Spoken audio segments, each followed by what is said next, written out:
बाबा मानक पाखरु एथर दूरे रुहंतु नहले आपण हेबे भंड बाबांक ठकामीर शिकार।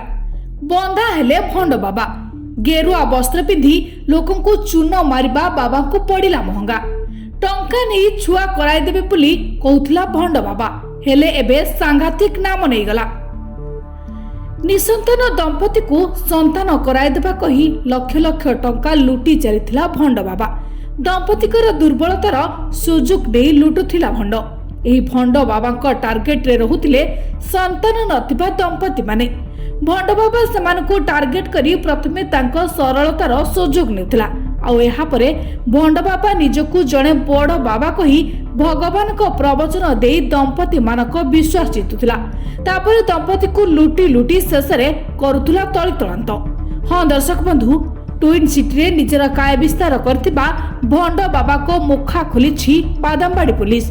3,90,000 टंकार ठकेई अभियोग परे बाबा को गिरफ करछि बादामबाड़ी पुलिस। एही व्यक्ति को ऊपर नजर पकांतु।